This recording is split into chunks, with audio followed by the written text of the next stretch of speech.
And now, your News 13 Skywatch weather. Step out the door tonight and temperatures are pretty manageable. It's cold, but it's not frigid. We're talking temperatures with our Hunter Subaru Skycam network in the 40s for most areas. Look at that, very festive still at the Nantahala Outdoor Center and in Brevard downtown. They got the lights still going. All right, I like that. All right, here we are watching our weather headlines, and this week ahead, we're talking mild temperatures through Saturday, highs in the 60s every single day, right on into Saturday from now on.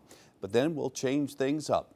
All right, we have our best chance of rain Friday and early into Saturday. In fact, I'm going to push that chance of rain through the daylight hours on Saturday as the system is slowing down some in the new data. So that does become a problem if you have some outdoor plans Saturday. It's not going to rain continuously all day on Saturday, but there will be a longer duration of some of that rain, and that's okay overall. We need it. Gustier winds into the weekend too, but that's about the only windy time I see for us in the future. All right, so 30s in Fairview right now. Pocketed areas are getting cold. Look at that, 33 in Burnsville, 37 in Mars Hill, but still 40s in a lot of places, including Asheville, the airport 45, Tryon. You are down to 38. So we'll drop from 40s into the 30s tonight, waking up to temperatures probably in the mid to upper 30s around the region, depending on your location, highly dependent on your location, obviously. 55 by lunchtime in Asheville with sunshine breaking through after that morning fog. We go for 65 tomorrow afternoon. That's way above average. Not a record, but certainly above average. And we're not going to rival any records, it looks like, coming up, but it's still going to be about 15 degrees above average overall.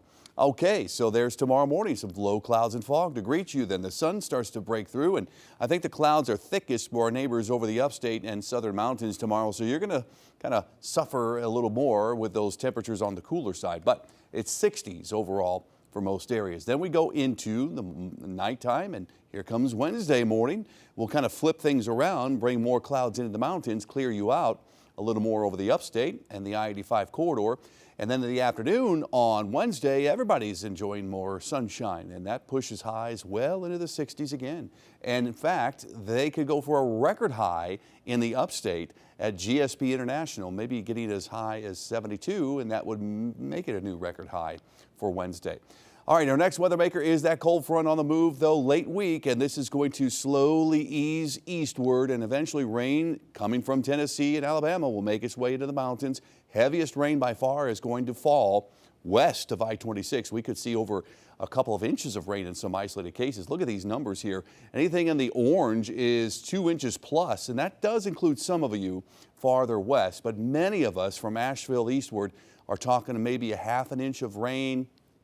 If we're lucky, a little more than that, but I just don't see as much, not nearly as much for our neighbors east as we will get west. All right, temperatures in the 30s and 40s tonight, back into those 60s tomorrow. Very comfortable numbers here for early January. We're in the 60s through Saturday, then we get cold into Sunday, high only 45. We'll start in the 20s early next week.